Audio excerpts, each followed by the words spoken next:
बहुत परेशान थे लोग इस बात को लेके कि अगर कोरोना पॉजिटिव पाए जाते हैं तो उन्हें तुरंत क्वारंटीन सेंटर जाना पड़ेगा।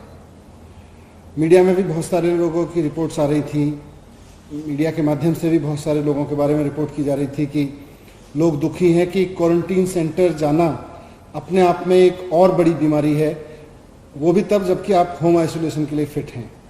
अगर आप ज़्यादा बीमार हैं तब भी पहले क्वारंटीन सेंटर जाके चेक कराना, उसके बाद में घर आना या हॉस्पिटल जाना। तो ये रिपोर्ट्स पिछले दिनों में बहुत आ रही थी। तो आज मैं दिल्ली के लोगों के लिए एक अच्छी खबर लेके आया हूँ। पिछले फ्राइडे तक दिल्ली में जो व्यवस्था लागू थी वो ये थी कि किसी भी व्यक्ति को अगर कोरोना पाया जाता है तो उसको पहले उसके घर पे दिल्ली सरकार की ओर से एक मेडिकल टीम जाती थी। वो मेडिकल टीम ये चेक करती थी कि उस व्यक्ति को बुखार तो नहीं है, उसका ऑक्सीजन तो कम नहीं है, टेम्परेचर वगैरह चेक करती थी, उसके घर की स्थिति भी देखती थी कि वो होम आइसोलेशन में रह सकता है कि नहीं रह सकता। अगर उसको कोई सिम्टम नहीं होता था और वो घर ठीक है उसका, तो उसके बाद उसको होम आइसोलेशन के लिए सलाह देती थी। अगर वो बीमार है, उसको कोई बीमारी ज़्यादा है या कोमोर्बिडिटी है, तो उसको फिर हॉस्पिटल भेजती थी। और अगर उसके घर में स्थिति ठीक नहीं है, वहाँ कोई कमरा नहीं है उसके रहने के लिए, तो फिर उसको क्वारंटीन सेंटर ले जाती थी। ये पिछले फ्राइडे तक की स्थिति थी। लेकिन पिछले सैटरडे को केंद्र सरकार ने और एलजी साहब ने पहले तो होम आइसोलेशन बंद कर दिया। बोले कि हर पेशेंट को 5 दिन के लिए क्वारंटीन सेंटर जाना जरूरी होगा। फिर उनसे बात करके इस आदेश को जैसे तैसे वापस कराया। तो उसके बाद एक और आदेश दे दिया केंद्र सरकार की ओर से कि हर व्यक्ति को क्वारंटीन सेंटर जाना जरूरी होगा पॉजिटिव पाए जाने पर, भले ही उसको बाद में होम आइसोलेशन में रहने की इजाजत दे दी जाए। अब 100 डिग्री, 102 डिग्री, 103 डिग्री अगर किसी को बुखार है, वो पहले क्वारंटीन सेंटर जाएगा ये दिखाने की भाई मुझे चेक कर लो और मेरा घर देख लो मेरे पास में। तो ये कैसे हो जाएगा? ये तो उसकी तकलीफ बढ़ाने वाली बात हो गई। पहले से ही बीमार आदमी है और उसकी तकलीफ बढ़ाओ। जो आदमी ठीक भी है, उसको पता चल रहा है मुझे कोरोना है, उसको भी हम कहते थे जाओ भाई पहले क्वारंटीन सेंटर जाओ। तो इससे लोग बहुत दुखी थे। तो इसके लिए भी हमने केंद्र सरकार से निवेदन किया था। हमें खुशी है कि केंद्र सरकार ने हमारी बात मान ली।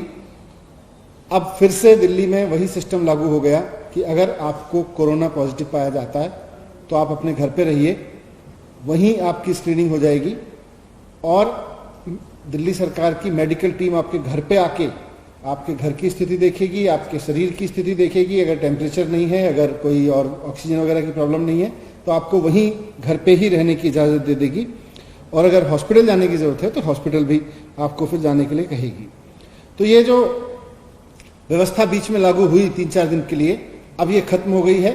वापस होम आइसोलेशन में रहने के लिए, अगर आप होम आइसोलेशन में रहने के लिए एलिजिबल हैं तो आप कोरोना पॉजिटिव होने के बाद भी होम आइसोलेशन में रह सकते हैं। लाइन में लगने की जरूरत नहीं है आपको, जो बीच में सिस्टम लागू हुआ था। अंत में मैं ये कहना चाहता हूं कि होम आइसोलेशन एक बहुत शानदार व्यवस्था है जो दिल्ली में सारे देश में सबसे शानदार तरीके से चली है और करीब 30,000 पेशेंट्स इससे ठीक हुए हैं। तो जो व्यवस्था अच्छी तरीके से काम कर रही हो, जो शानदार तरीके से चल रही हो, उसको हमें आगे बढ़ाना चाहिए, उसको बंद नहीं करना चाहिए। लोगों को परेशानी बढ़ती है इस तरह की व्यवस्थाओं से बंद करने के लिए। तो मुझे खुशी है कि आज वापस वो फैसला ले लिया गया और केंद्र सरकार ने भी हमारी बात मान ली और आज एसडीएमए की मीटिंग में फैसला लेके उस ऑर्डर में मैं पढ़ के सुना देता हूँ। उसमें लिख दिया गया है कि जिन लोगों के जो हमारे टेस्ट सेंटर्स हैं वहाँ टेस्ट हो रहे हैं, उनकी स्क्रीनिंग तो वहीं हो जाएगी जो रैपिड टेस्ट होते हैं। और बाकी लोगों के लिए ऑर्डर में लिख दिया गया है कि the patient shall be allowed home isolation if as per assessment of home isolation team sent by district surveillance officer the patient if the patient is mild या presymptomatic, asymptomatic, unless he or she is having comorbid condition and has a residence of 2 rooms or a separate room and a separate toilet for the patient, he will be allowed for home isolation। मतलब अगर आपका 2 कमरे का घर है या आपके घर में आपके लिए एक सेपरेट कमरा है और सेपरेट टॉयलेट अवेलेबल है, तो फिर आपको सिम्टम्स ना होने की स्थिति में घर में ही रहना है और होम आइसोलेशन ही कोरोना की सबसे बड़ी इलाज के रूप में सामने आई है, इसलिए ये एक अच्छी चीज है।